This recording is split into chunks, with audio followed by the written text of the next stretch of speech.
Yo, what's going on? Mike from Mike Talk Sports. As the Saquon Barkley saga continues in New York for the Giants, in response to this, they just signed James Robinson, the former Jacksonville Jaguar and New York Jet. So in today's video, I'm going to be analyzing James Robinson and answering the question, can James Robinson step up for the New York Giants in the potential absence of Saquon Barkley, whether that is because of contract reasons or because of potential injuries later on in the season? So James Robinson was undrafted in 2020, coming out of Illinois State, and absolutely burst onto the scene, putting up 1,070 yards and 7 touchdowns in his rookie season. Now, something to note, this certainly is not to diminish James Robinson. James Robinson was clearly the bright spot of the 2020 Jaguars. Not only this, but he was by far the most talented skill position player on the roster. And to come into the NFL as an undrafted free agent and right away be the most talented player on an NFL roster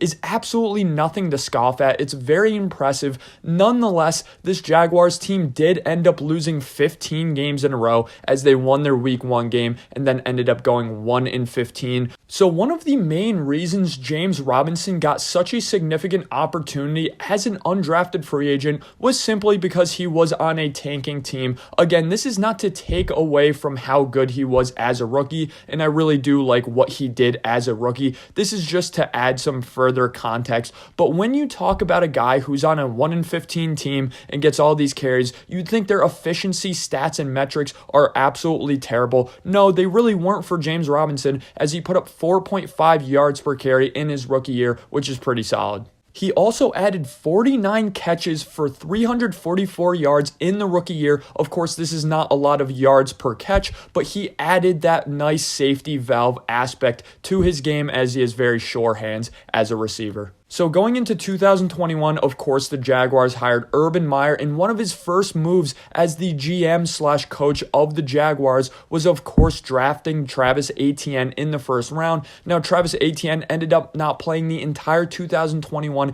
NFL season, but really looming over the head of James Robinson that entire season is that his leave in Jacksonville was absolutely inevitable. No matter how good he played in 2021, he quite simply was not going to be on the roster for all that long, which is an absolute shame, and in my opinion, he deserved more of a leash after his nice rookie season. And Urban Meyer really did not trust James Robinson all year. It was very frustrating watching the 2021 Jacksonville Jaguars. Not only did they utilize rookie quarterback Trevor Lawrence very suspectly, but they really did not utilize James Robinson at all, even though he was the leader in carries and yards, putting up 164 carries and 767 yards on 8 touchdowns, which is a career high for him. The offense was very dysfunctional, and the scheme around James Robinson was absolutely terrible. So going into the 2022 NFL season last year, he of course was the backup to Travis Etienne, but looked really good at times on the goal line. So they were able to flip James Robinson for a 6th round pick mid-year to the New York Jets, who of course had phenomenal running back play in Breece Hall at the beginning of the season, but he ended up getting hurt, which was why they made the move for James Robinson. And right away, he had a pretty nice game against the Bills. I was actually in attendance for this game, and he looked very good in this game,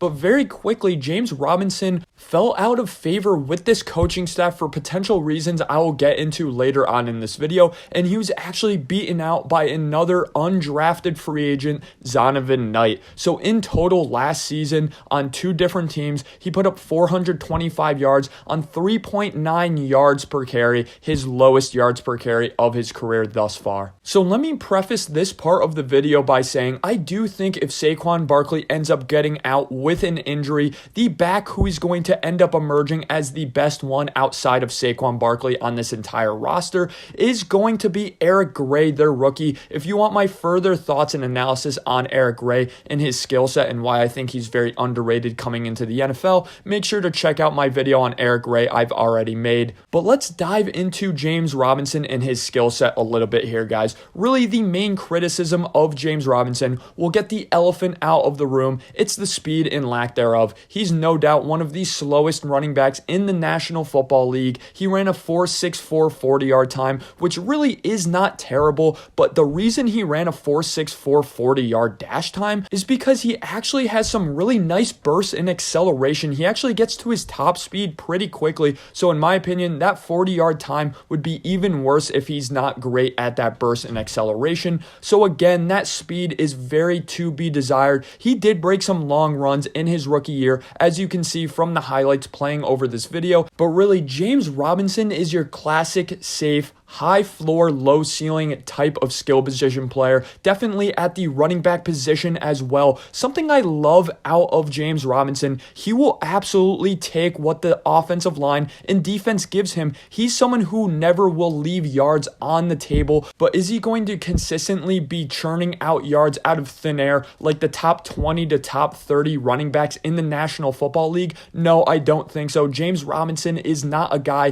who really is going to create yards out of a tough situation, but I do really like his vision. His vision is very solid. I would say it's about average to slightly above average, and that nice frame of his at 5'9", 219 pounds is very short and stocky with a very low center of gravity, and that's something I like out of James Robinson. He's not a guy who's going to go down off of arm tackles. He has a nice contact balance about his game. And when you combine that solid contact balance with that really nice burst and acceleration, again, getting to that top speed very quickly, that makes him a very good short yardage back. Not only that, but he can definitely burst onto the second level of the defense and make some linebackers miss as well. He's somewhat shifty. He's not really a one-cut runner at all. He's somewhat shifty in his runs, but he's not going to make an incredible amount of defenders miss. He more so is going to make you miss with that contact balance, and he's going to truck you. And again, he's nothing special in terms of running routes, but he does have very solid, reliable hands, which makes him an asset in the short game.